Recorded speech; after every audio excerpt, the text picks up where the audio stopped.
Hi guys. I have broken 4-2's practice into two parts. Okay, we're going to do just the first part of the practice, and then we'll do the second part of the practice. I feel like there's a lot of information in here, and I want to make sure that you have enough exposure that you'll be successful.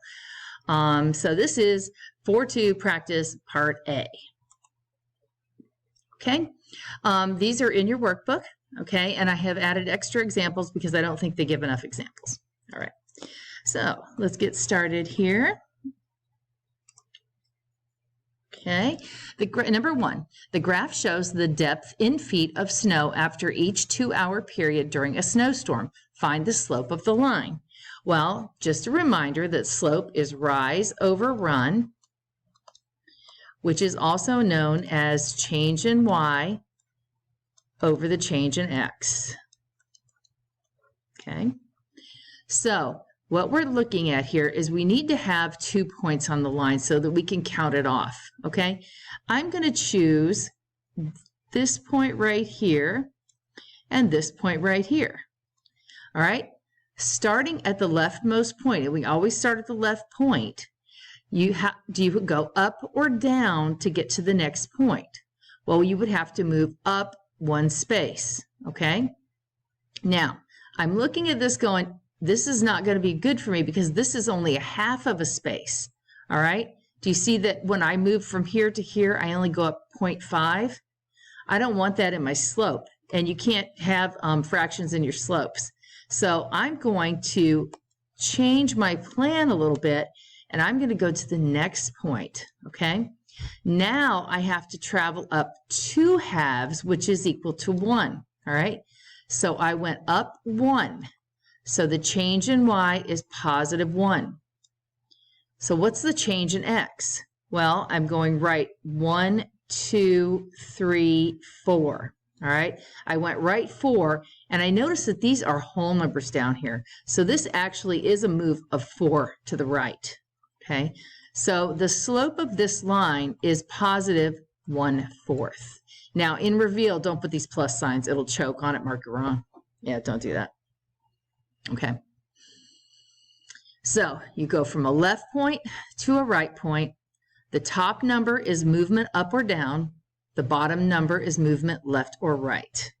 Okay, now also think about Slope Dude. Okay, you should have watched Slope Dude before you did this. Slope Dude, as he's traveling up the mountain, would say puff, puff, positive, puff, puff, positive. He would say this line has a positive slope. Okay. Is positive 1/4 positive? Positively, okay? So we feel good about that. Now, what would Slope Dude say about this line? He would say that's a nice negative. Nice negative. So we expect this line to have a negative slope, okay? So let's pick a couple of points. First of all, look at how this is numbered. Each box this way is worth 20. Each box this way is worth 1. Okay, so I can handle this. I can go from this point here to this point here because there's no fractions or decimals. Now, to go from the left point to the right point, do I go up or down? Well, I have to go down how much? Here I went down 20. Here I went down 20. I went down 40 going from here to here. So the rise over the run, change in y over change in x. My change in y was down 40. Down 40 is negative 40. Okay. Now from here, I travel to this point and I go right 2. Is this actually 2? Yes, it is just 2. So right 2 is positive 2. Okay. Also a tip, if you're always going from left to right, the bottom number will always be positive because you're always going to go right in the second step. Okay, so this is my slope. You always want to reduce your slopes though. This reduces to negative 20 over 1, which even simplifies further to just negative 20. That would be the slope you will enter in reveal. And here I thought it would be good for us to have one more graphing example. Here's a point right here, and here's a point right here. All right, they just weren't marked. I promise all the ones I'm giving you are marked.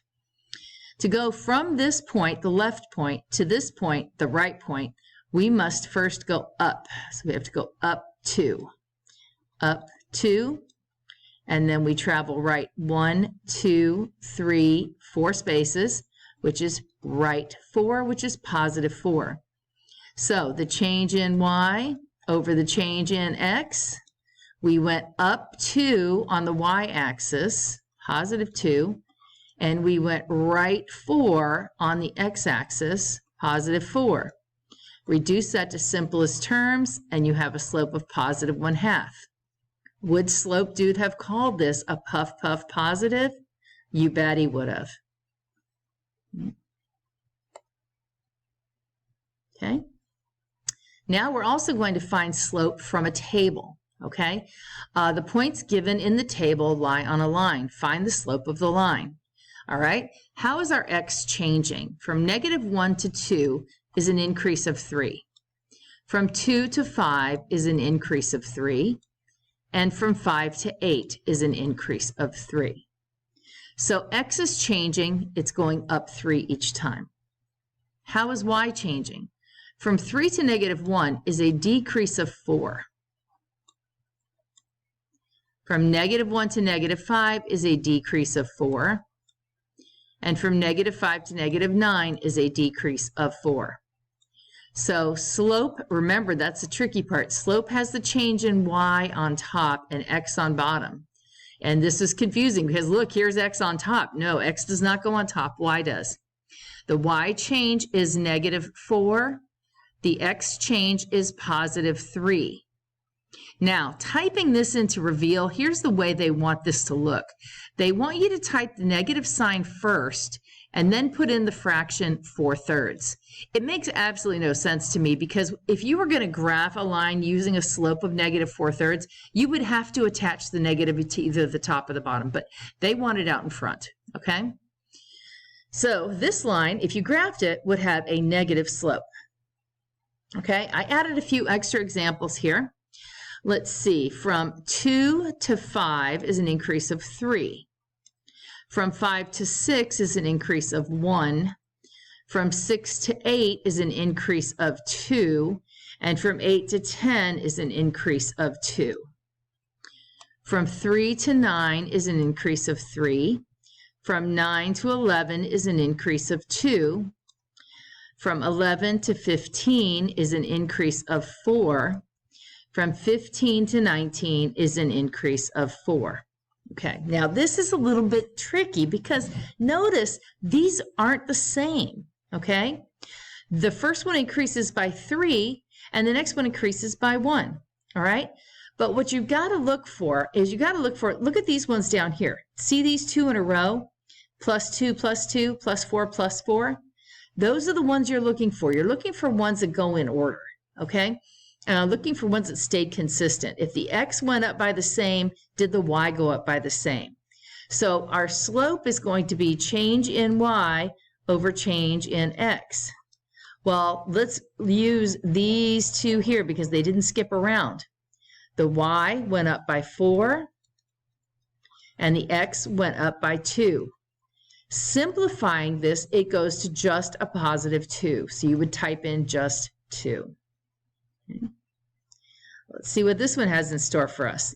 4 to 5 is an increase of 1. 5 to 6, increase of 1. 6 to 7, increase of 1. 7 to 8, increase of 1. Oh, they're being nice on this one. Over here in y, we're going to decrease by 3, decrease by 3, decrease by 3, decrease by 3. This one is easy. The change in y over the change in x. Y is going down by 3. X is going up by 1. Write this in the most simplest form you can, -3. Okay. Let's see what we're doing here. X went up by 3, up by 3, up by 3. Not bad. Up by 2, up by 2, up by 2. Not bad either. So change in y over the change in x. Well, How is y changing? Y is going up by 2 each time. X is going up by 3 each time. And this is a fully reduced fraction. We don't put those plus signs in there. But slope is best written as a fraction. It's best written with a rise and a run. Don't ever change a slope to a decimal, okay? And so I think that might be the end of part A. Yes, that's the end of part A. So go ahead over to McGraw-Hill and complete the part A assignment. I cut you a break on this one. This video is only, 10 minutes long. Yesterday was really long. But go over and do the practice assignment on McGraw-Hill, and I will see you for your pictures.